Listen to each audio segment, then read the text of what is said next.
I'm so excited to have a special guest here today to talk about ghostwriting. I've noticed that I have a consistent amount of comments and responses to my Secrets of a Ghostwriter video here on my channel. And since I've sort of veered away from that side of writing currently, I wanted to bring someone who is somewhat of an expert in freelance ghostwriting to talk to me today about how she does it and becoming a ghostwriter and working with clients. So Cyn was so helpful to me several years ago when I wanted to get started ghostwriting. So I'm so excited to have you here to talk about ghostwriting with everyone. So welcome, Cyn. Thank you. So for those who don't know you, please introduce yourself, what books you've written, what your publishing has been like so far. I'm Cyn Balog, and I have been writing. My first book came out in 2009 from Delacorte, and it was fairy tale. It was a paranormal romance. And I started out doing the paranormal romance thing when Twilight came out. So I kind of hung on to that and started doing more paranormal romances. And then after fairy tale, I had 4 more books, all paranormal romances coming out. And then I switched and I did a dystopian. And then I switched from there, and now I'm doing thrillers and things like that. And I've had 9 books come out. I started thinking about doing ghostwriting and they're all young adult books. But I started thinking about doing ghostwriting when I would say maybe a few years ago. I had decided that I wanted to put out more than 1 book a year. I was a very fast writer, and I asked my editor at the time if they would allow me to write more than 1 book. And they told me that they were afraid that this is so strange considering with self-publishing, how now it's you have to put out, as many books as possible. And that's actually a good thing. But back then with traditional publishing, they only really wanted you to put out 1 book a year because they were afraid it would dilute your brand if you put out more than 1 book. So they told me that basically they didn't want more than 1 book. And considering how slow traditional publishing is, where you can sell a book in 1 year and then 2 years pass and your book still hasn't been published yet, that was basically all they wanted to get from me. So I decided that I could probably, if I wanted to make this a full-time thing with writing, I needed to do something else. I looked into all these different avenues, like maybe selling to, a different genre, maybe writing adult and stuff like that. But none of that really stuck. Then I heard from a friend that said she was doing ghostwriting, and I was like, "Oh, well, that sounds very interesting. What is that?"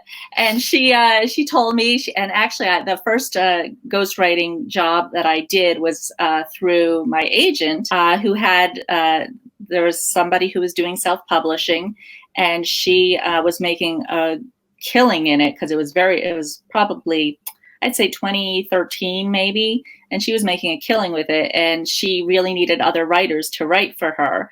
And this was romance. I'd never written romance before, so I went into it, got the job from her. I knew her because she had also published young adult books. So I got the job and started working with her. I wrote maybe 1 book with her, and that one went well. And then after that, it was okay, nobody else is doing this. There's nothing else to do. So I was like, okay, what do I do now? So I went to Upwork, and I started looking on Upwork, and I found a job there. And so I started writing, more and more books, and I just started getting more and more clients in from different locations. And then all of a sudden it was it just kind of exploded. And then it was word of mouth, and everyone kept coming to me asking for books. Now I don't have time to write my traditional books. I'm writing all this ghostwriting, and I just don't have any time for anything else. You delved into a lot of the questions I had. I just wanted to backpedal a little bit and get a little more detail, because a lot of people who do have questions, background. They want to know the how-to. And that was sort of how I approached you all those years ago. Like, how exactly do I do this? Because it seems like a very, it's ghostwriting. Like, you don't really hear about it. It's very mystical, yes, in a sense. that was very cool. When you meet someone, it's like, what? Like, sort of how you were when you met someone. So we did talk about how you first heard about ghostwriting, but I just want to talk a little bit more about the process of getting started. So you started on Upwork, sort of getting yourself, you got your feet wet with the romance author, but right. How did you specifically start on Upwork? What was the process like? Well, I have to say that Upwork nowadays is a lot more difficult to break into because there are so many people using it. And right now it's kind of like a what they call a race to the bottom, because there's so many people there and they want the cheapest book that they could possibly get. And those are not the type of people that, if you want to make a career out of ghostwriting, that you need to work for. If somebody is only going to pay you $250 to write a novel, then you need to run away, because your time is worth more than that. So luckily, when I was looking for jobs on Upwork, they were a little bit different, where they didn't charge you for connects. Now they charge you in order to connect with people. I just went on there and I ended up scanning through a million jobs. And then finally I found one job, somebody who was a New York Times bestseller who was looking for a ghostwriter to write a romance novel for them. And I applied to it and I got it. And then from there, I wrote some more books for that person. And then they recommended me to somebody else. But it really requires, when you go on Upwork, you have to be choosy, because there are so many bad jobs out there. I would say like 99.9% of the jobs are just not worth it. So you have to be choosy. And so I don't know if Upwork is the best place for somebody to get started, but you have to get started somewhere. I mean, you have to have samples and things like that. Now, you can't get samples from writing for other people, because those are, you usually sign an NDA. But I feel like in order to get one of the jobs, you need to have good samples. So if you're a writer and if you like to write, then I think that you will probably have samples lying around somewhere. So I have been writing since I was 5 years old. So I have a lot of samples, and some of them are not that good, but I have been writing for a very long time. And I was given like a half an hour to do, whatever I wanted to do, it would be writing. So I have plenty of samples to share with people. So that's why sometimes people are like, well, how do I get started? I don't have any samples. You go create the samples. That it's not that hard. Pick a topic and write about it. Show people that you can write. And if you see a job and it's somebody that wants a romance, then try writing a romance scene and see what you can do. And if you don't know how to write a romance scene, there's plenty of ways for you to learn how to do it. So you go online and you read books. I love to read. That's, if you're a writer, you're also a reader. Read books, try to emulate the style of somebody that you want to be like, and learn how to write. And write those samples, because nobody is going to hire you unless you have samples. So I had a lot of samples, and the samples that I put up on Upwork were books that I had previously published. So, I mean, my Random House books were up there. So people saw that I could write. Now, they were young adult. So if you can write young adult, can you write adult? I think probably you can, So people looked at those and saw that I was a professional writer, and so they responded to that. Did you ever ask anyone for a prompt? Because I know sometimes they did offer that, or did you just always use your own samples? I do not like to write. Some people say that they'll do a paid sample. I will do a paid sample for somebody, but I would never do a sample for someone just based on, just for free. I know that some people ask for, samples, and I would not do that just because I have so many other samples. If there's a certain genre that they want and I don't have that, then I might do that. but I pretty much have every sample that there is because I've written everything. Yeah, that's another good tip about, knowing your worth as well. I'm not a fan of doing unpaid work. So unfortunately. Your first few projects on Upwork, what did those look like, and what was the experience like as a newbie when it came to working with a client? Well, you really have to feel out your clients. I feel like clients are different.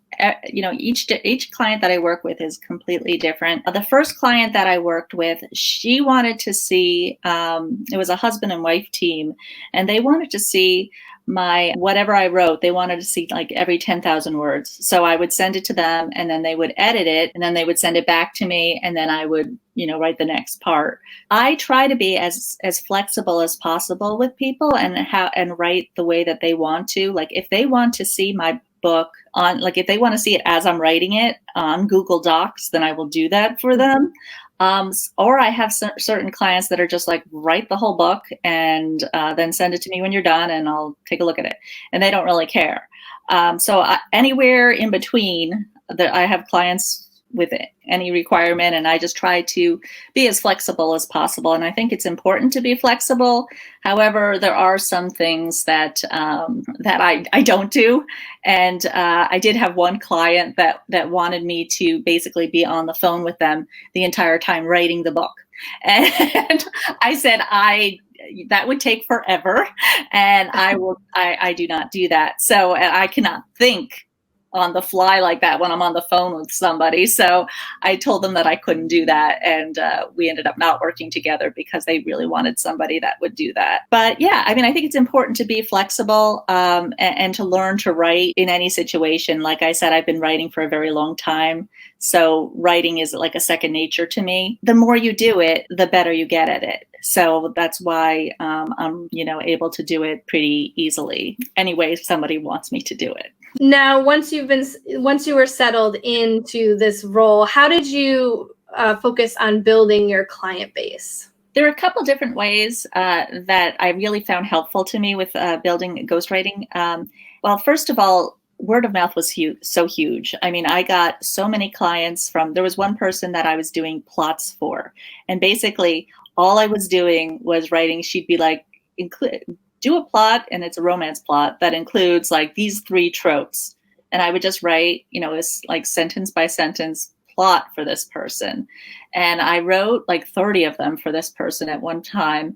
And then she came back to me and she said, oh, I know somebody who needs somebody to write books for them. And so I started writing for that person. And then that person referred me to another person. And then it just kept going to like all these different people that I was writing for. And then as I was going along, I kept raising my prices. The prices kept going up. And I still stayed as busy as I was. I was constantly busy. So I never had to lower my prices, which was good. So I just kept, going along and doing it. And so that worked really well. Other than that, I find that I joined a couple associations, the Association of Ghostwriters, and I got a couple clients from that. I am also on Readsy, and I get clients from there as well. Facebook groups I find are very important because if you join fiction or self-publishing Facebook groups, there are always people there that are looking for either help with writing books or editing or things like that. And I also provide editing and things like that. There are always people on there that might need an extra help. So yeah, so I feel like the most important thing is that you spread yourself out as much as possible so that you get more people can see you and find you. I do have a website, obviously, and people come to my website as well. In terms of at least Upwork or some of these freelance websites, reviews are important as well in terms of who sees you and things like that. Definitely. I do have people that actually, will search for a ghostwriter and somehow they will find me on Upwork, and then they will look at my profile and they'll see that I'm a top-rated freelancer, and then they will come to my website and then they'll contact me through there. In terms of getting to know you as a ghostwriter, what do you write? Fiction and or nonfiction? What genres and age ranges do you prefer or offer? Well, I do all ages, okay. And I do not do nonfiction. Now, Nonfiction typically will pay more. Memoirs, there's a huge market out for memoirs. So if you're into that, that's something where you could foreseeably make a lot of money. I only do fiction, and I made that decision when I started my business. And I worked in marketing for many years while I was trying to make enough money so that I could write fiction full time. I couldn't write fiction full time with a traditional publishing schedule. So 2 years ago, when I left my job, because I was making enough money with the ghostwriting, I said to myself, well, my job was writing nonfiction. It was copywriting and doing all that stuff that I hated. So I said the one thing I was not going to do is write nonfiction. So I told myself I wouldn't do it no matter what. But, I kind of said, okay, if I start failing and I'm not doing well, then maybe I'll pick up a memoir or something. But I never did. And I just don't want to do it. You can make really good money doing it. So if that's something that somebody wants to do, then definitely. But I write all different types of genres. I write everything fiction. So for all ages. How do you approach your own books versus a client book? Is there any differences there in how you would start to write someone else's project versus your own? Not a whole lot. I mean, I really try to put in as much as I would put in to my own books. I try to put into to my client books. There's not very much. I try to tell people like how I go ahead about plotting things because I think it makes it easier for them to do it. But I do prefer that they have to give me like the plot and everything, so that I'm not just going to start from nowhere, start from scratch. The more they give me, the closer I can get to their vision. Obviously, when I write a book for myself, I write in my own voice. But if I write for a client, I will ask them, do they have a book that they want me to try to emulate? A style of their own, maybe a book that they've written before, or a book maybe like they want me to write like Nora Roberts. And so I will do that. I ask them to send me the book, point me in the direction of a book if it's on Kindle Unlimited, and I can just download it. So that I can read what style they'd like me to emulate. And then I'll go ahead and I'll try to emulate it for them. There's not a whole lot, but, obviously when I write a book for myself, I write in my own voice. That's interesting in terms of writing in someone else's voice, in a sense, like your interpretation of it. How do you go about doing that? Do you look at word choice, pacing, things like that? How do you do that process? It's really not easy. like it took me a while to get that way, and I don't think I get it 100%. A lot of times I'll see my own voice, creeping in there. I have this one client, and she's a New York Times bestseller, and everything she writes is super dark. And it's a lot of like looking at her old books and seeing the word choices, seeing the fact that, she is definitely glass half empty with everything, and just trying to be exactly like that, and try to, think over every word and what she would say, and jump into her shoes and think how she would think. And I guess as writers, we're supposed to be good at that. So I mean, if you're jumping into a character's head, it would make sense that you'd be able to jump in like a person's head by reading. Exactly. Yeah. So what are your favorite parts of the ghostwriting process? And on the other hand as well, what are some challenges that you do face when you do ghostwriting? Well, my favorite part is working with all different people. And a lot of them will be like, I have this idea and I don't know how to breathe life into it. And I have this one client, and he's been working on this book for 16 years, and he just couldn't get it right. And he's done like 100 iterations of this book, and none of them seemed quite right. And he was just like, I can't do it. I don't know how to do it. And then he came to me and he said, this is the book that I have. This is what I want to tell. And can you do it for me? And we worked together. We made sure that the plot was right, it was moving smoothly and everything.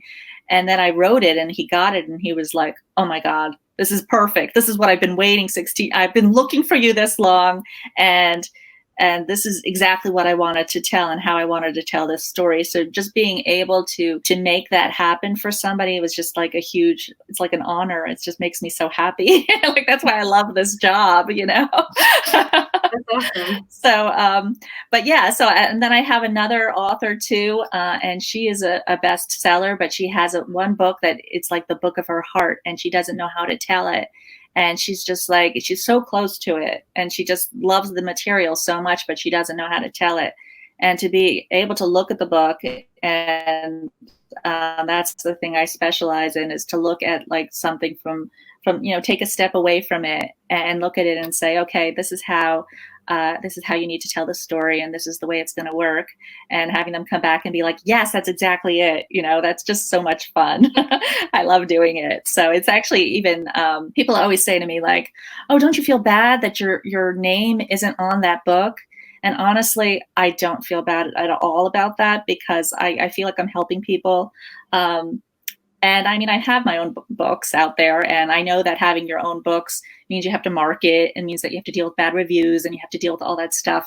And I love the fact that I don't have to. I can just finish a book and just hand it over to somebody, and they could do the marketing, they could do all that stuff, the editing, and getting it, out there, and worry about, who's reviewing it and stuff like that. So I don't have to worry about any of that. So that's really the reason why I love this job. Now, as for the reason why, some of the cons about it, the people that come to me and want me to write a book that on the phone with them.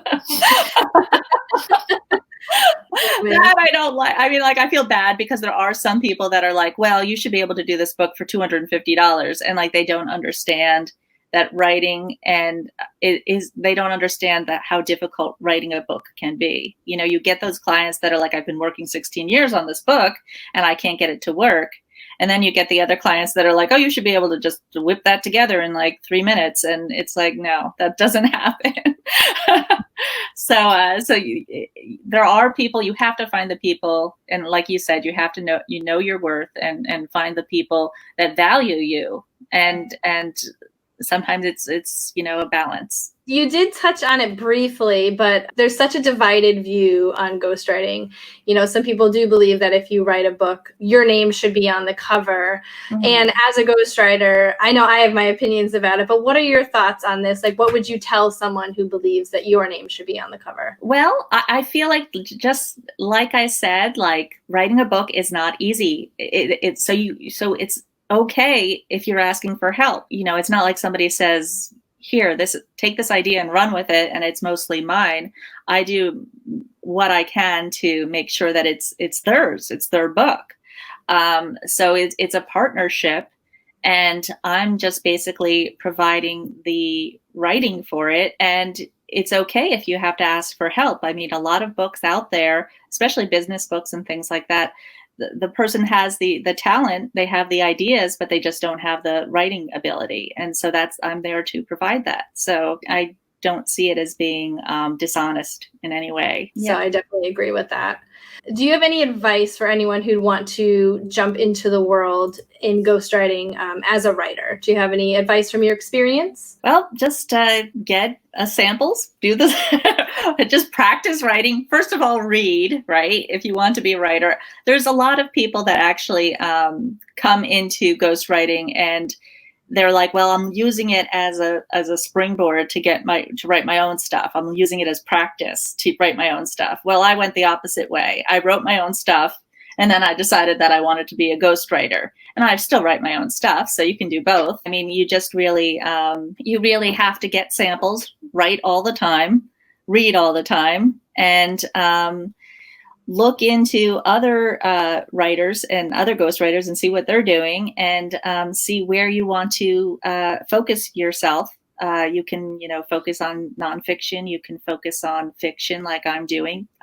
It's a rarer thing to be a fiction ghostwriter, but you can just look into what you want to write, and then, start writing, get the samples going, and then go online and go to join Facebook groups, go where your clients are going to be. So in terms of your ghostwriting business, when did you decide to go sort of away from Upwork and all of those websites and sort of just set it up on your website and just divert everyone there?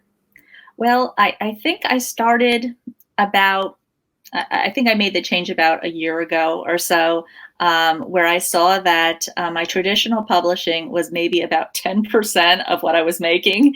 And I was like, well, all my money is coming in through ghostwriting. Why am I, constantly promoting my books when I should be probably promoting my ghostwriting? So I decided to get to be a little bit more professional with it. And so I went ahead and, changed my website to make it more about the ghostwriting and less about the books. But, I'm still, trying to sell my own books and stuff like that. So I decided that I was just going to, kind of go where the money was and where people wanted me. Definitely makes sense. Yeah. So you touched on it before, but I wanted to know if you can give like a comprehensive idea of what you offer to clients, what ghostwriting services and things like that. I do editing. I do developmental editing, which is the bigger editing where you're actually looking at the bigger parts of the book that could be changed. I do full ghostwriting. I look at query letters. I try to help people. Like my main thing is trying to help people if they want to get an agent. That's the first question that I ask them is like, what are you planning to do with this book? Like, are you planning to self-publish? Are you planning to look for an agent? So I offer, if somebody's stuck, if somebody's having an issue, like I offer writing coaching services as well.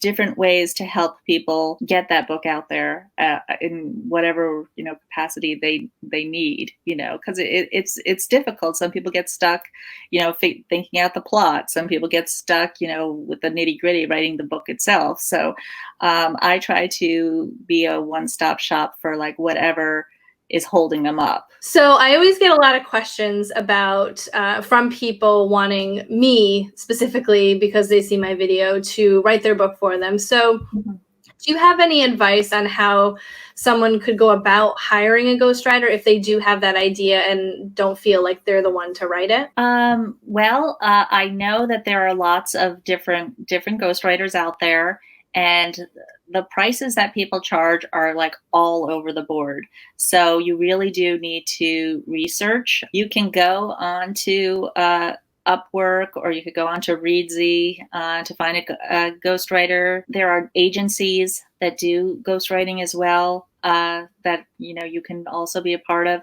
I noticed the agencies seem to be a little bit more expensive than just individuals. But you will find some people that charge $1 a word, some people that charge 10 cents a word. So you really, if you're looking for a ghostwriter, look at their background, look to see that they have books out, that they've written books before, and then make sure that that they're worth it, and then compare their pricing, because you'll find inexpensive ones and expensive ones, and it's all over the board. Like ghostwriters can say whatever they want, demand whatever price they want, and some people will pay it. So yeah, you have to make sure that they have samples and things like that. Do your research. I was going to say the samples come in on the other end as well. Like as a ghostwriter, you want to have samples, but as a client, you want to make sure that your ghostwriter has samples as well. Oh yeah. So what would you recommend for someone who's working with a ghostwriter the first time? Like what advice would you give on how to work with a ghostwriter in terms of, anything, I guess?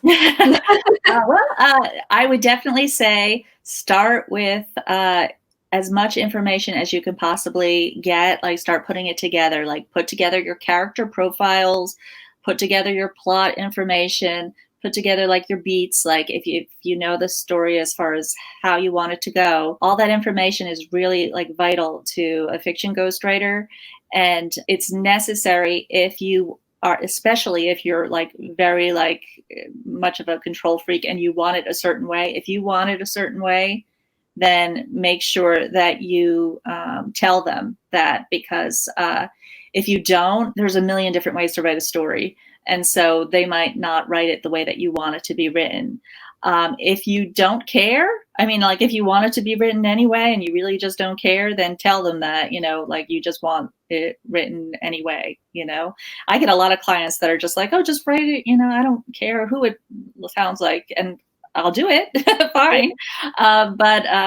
Yeah, if you have a definite idea in mind, make sure you compile that information and send it to them, like samples of things that you want it to sound like, different, like I said, the plot, anything that you really want to include in there, make sure you provide it, and just make sure that you communicate anything that you really want in your book, because it's important. We touched on this briefly, but what would you advise someone who's looking for a ghostwriter to look for in qualifications of their ghostwriter? Do you think having a backlist, for instance, is the most important thing or helpful? What do you think would be some advice you can give? Well, I would think that I know that there are so many ghostwriters out there that just ghostwrite books, and they haven't written anything for themselves. I would think that it would be important to have somebody who has actually written and published a book, but that's me speaking because I've written and published books. But I would think that would be important, because it would show you that they know how to do it. It would I also provide publishing information and advice to anyone who wants to get traditionally published. That's just an additional thing that I provide, which is kind of helpful, because a lot of people don't know how to find an agent or find an editor. So I'm always there to answer any questions for my clients. I'm sure that there are writers out there that can do it and have not been published before, but I definitely think that it's a definite plus. Of course, probably the people that are previously published are probably more expensive. Not always, but yeah. To you, what is your perfect client like? Like, more specifically, what makes your experience in any different type of way a positive one with a client that you'd want to work with, in the future? Probably, I hate to say that it's somebody that's like really hands off and just lets me write anything I want to write. But the perfect client is the person who communicates the information to me as much as possible, so that when I turn it into them, it's what they want. That's to me makes it a perfect situation, when I give something to them and they're like, this is exactly what I wanted, and I know that I hit it. If they communicate the information to me and I try to put everything in that they give me, and if I do a good job, then and they're happy with it, then that makes them the perfect client for me.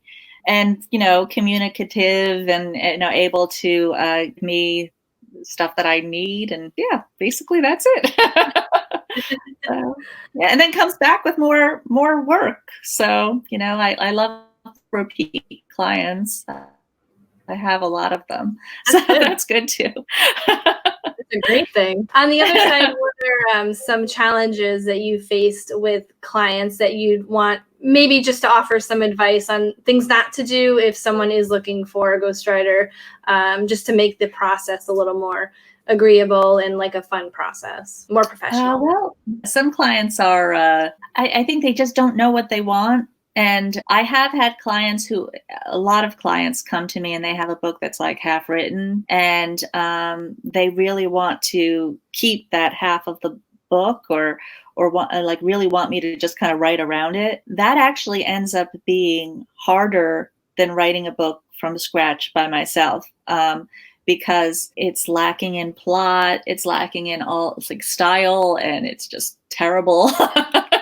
So sometimes it's just better to start from scratch. So I think that some clients might be concerned that, oh, okay, well, this she wanted to change all this stuff. Why? when there's a reason behind it. And so you kind of really need to trust your ghostwriter and say, okay, well, she knows what she's doing. She's done this enough. I always try to give explanations as to why things aren't working and why I'm making changes and stuff. But sometimes I have gotten to clients and they've been like, well, you changed this all around. Why? And there is a reason for it. It's not me just, I don't like you and I'm going to change your work. There's a reason for it. And I think you should also know that as a writer, we have very thick skins. And as a writer, you need to have a thick skin. I didn't always have one. People are not going to like your writing. There are just people out there, and it's not me just not liking the writing. It's actually that it doesn't work the way that it's written. So you recommend that flexibility on both ends? Yes. Try to be flexible and try to if you require something, like you ask for something to be sent 10,000 words at a time, know that it might not make sense now, but it will make sense at the end. That it'll all come together when the project is finished. So I wanted to move into more of the business side, and in terms of, because you seem very busy and you have a lot of great clients. So how do you, I'm a big planner, so I wanted to know how you keep track of everything and future projects and things like that. Do you have a schedule? How do you plan for your business on both ends, author business and ghostwriting? Okay, I am not a planner. I am the worst when it comes to organization and stuff. I'm glad you can't see over here, but there's a pile of paper that's so high, it's higher than me because I have so much plots and things that people want me to write and things like that. And I'm not very organized. And when I started writing, I was like, okay, well, I'm just going to start with an Excel spreadsheet of income and expenses. And that's what I'm going to just go with. And that's all I've been using for 2 years. But I have, as far as the schedule goes, I have a written schedule because I have to keep everything in writing. And one of my clients a year or so ago gave me one of those nice Erin Condon planners. Yeah. And it was really nice. But I found myself, I was doing all these little stickers, sticking all the little stickers on and doing all that. And I was like, you know what? I'm wasting so much time doing this with the stickers and making it look pretty. So I ended up getting this really cheesy, cheap planner from Five Below. And that is where I put all my stuff that I'm working on. I usually put the client that I'm going to be working with, because I will handle maybe 3 to 5 projects at any time. I'll be working at each each time, each month, I have about 3 to 5 different projects I'm working on. And some of them are full ghostwriting, and some of them are just edits and smaller projects. I have a children's book I'm doing, and that's takes less time than a full novel that I'm writing. So I'll have that all on my planner. And I will put how many words I'm supposed to write that day so that I know that I can reach my deadline. And for today, I have the name of the client, and I have 5,000 because that's how many words I need to write. So that's basically all I do. And then I make sure that the number of words that I write equals the amount that I'm supposed to be, the date that I'm supposed to be turning it in. So yeah, I'm very, very unorganized, but it works for me. I never miss a deadline, so I guess it's okay. If I had any problems, I started missing deadlines and stuff, then I would probably change it, but it's not a problem at this point. What can we expect next from you? Do you have any current projects happening under your name? Yeah. Well, I'm going to be submitting to my agent a new book. I'm finishing it up right now, and hopefully it'll find a publisher. I have an option with my current publisher, Source Books. So hopefully it will find a home and they will like it. But yeah, I'm continuing with the writing. It's just, I used to have a book out every year. For 9 years, I had a book out. And with ghostwriting, it kind of slowed down a huge amount just because that's where my attention got taken to.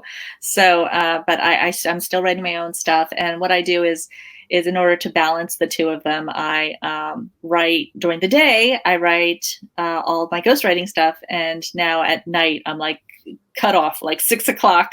That's when I start writing my stuff. So, and I try to do like 1,000 words of my own stuff at night. I do try to make time for the kids because I do have 2 kids hanging out here.